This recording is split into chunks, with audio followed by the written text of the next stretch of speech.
Hello, welcome to an extremely festive and slightly ill-fitting episode of Coast TV. My name is Sam Antrobus and I'm a copywriter here at Coast, and today we're going to talk about what makes a great blog post, okay? So without further ado, we'll get to our top 10 and start with our first point, and that's of the title. Now the title is incredibly important on two different phases. So first of all, you're going to make sure it's relevant and it's got keywords in that people are searching for, but also don't stuff it with full of keywords. Make sure that it's enticing. That's teasing the content of your blog post. So for example, when it's shared on Twitter, social media and the like, the title is the first thing that most people are likely to see. And if it's something, if it's keyword heavy, people aren't going to want to read it. So make sure that, be creative. We've used 10 ways to make a great blog post, but we've found that using other ones such as how to make a great blog post and why this makes a great blog post, those sort of titles sort of draw people in and it's enticing. Second point, authorship and date. Now, date might not seem particularly important on your blog, but in fact it plays a huge role in helping people to define the relevance of your blog. So, we've put the date up there, it's the 19th of December 2013. Obviously, if it's not up there, people don't know if it's written this week, last year, and if it's like a news article or something along those lines, if people don't know when it was written, they might be more reluctant to share it. So, make sure that people can decipher when it's been created, and that might help them share your content. Authorship, again, same sort of lines. I put by Sam Antrobus, so I can take all the credit when this gets shared hundreds of times on social media. But also, it's putting a face to the blog. If you're using like the by admin feature, it's very generic, and people, if they can't put a face to a blog, it doesn't seem very credible. You can also use Google authorship markup as well.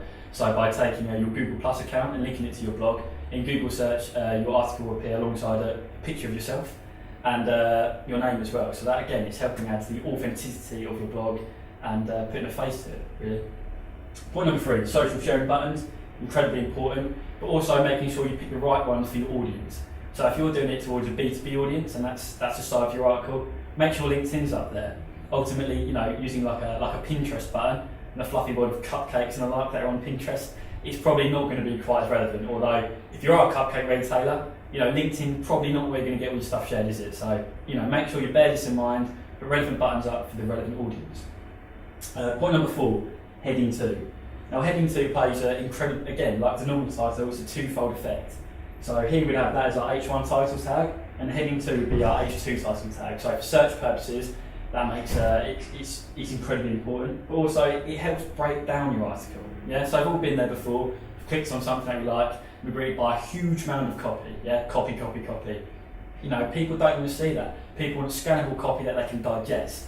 So by putting in a couple of subheadings, people can access a bit that they want. They can flick through your article quickly, and it's it just helps the user experience of your article. So make sure you've got them in there. Point number 5, comments and engagement. Now, look, you all get comments, good or bad. And believe me, you get some bad ones along with the good. But it's important that you respond to all of them and make sure that you're swift in your response and you're informative. So even if someone just put, hi, I like your blog, respond and be like, look, cheers, thank you. You can subscribe in the click-through box above. Again, just make sure that you're just responding, because also it's helping keep the content fresh. More comments equals, it's keeping the content fresh, and Google likes that, giving your blog more prominence and it's going to feature more prominently in search. Number 6. The in-blog search capability. Now this might seem something pretty mundane, but too often it's left out, and why? You can help people, if they're on your blog and they like what they see, help them find more of it. The search feature is so basic, but on WordPress and all similar systems, they all have them, so embrace it. If people like what they read, let them, guide them to more of it. And that brings us on to point number 7, categories. It's the same sort of thing. So Say for example, I'm on an online marketing blog. Yeah, I'm interested in SEO, PPC, but affiliate marketing, don't want to know, not my cup of tea. If I've got the categories there, I can filter out what I do and I don't want, and that's it's important in helping me stay on the site, helping me read more content, helping me maybe want to even subscribe to the blog. So make sure that you have both the search feature and the categories on your site if possible.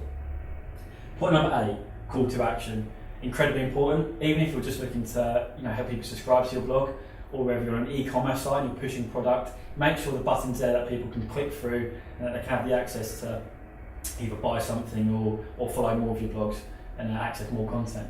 Number 9, social media block buttons. Now the difference here is that obviously people can already can share the content, but why not give them the opportunity to join your social circles as well?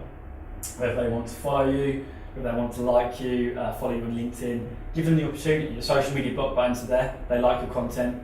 Why wouldn't they want to? So don't miss that opportunity. And last but not least, you've got the image. Now, it can be any form of rich media. It can be a video, it can be a slide deck, or it can just be a normal photo. Make sure you've got it on there. It helps bring your blog to life and help people want to engage with it. And also in social media streams such as Facebook, it's helping gain more visibility to your blog post, which is incredibly important. So make sure whatever it is that you've got some form of image or rich media on there. Ultimately, these are just these are guidelines. It's not like a holy Bible of content, but it's there for you to take and enjoy. So if you've got any comments, comment box below. Engage with this video. And again, I hope you have a lovely Christmas. Thank you for watching. I've been Sam. Have a good one. See you later.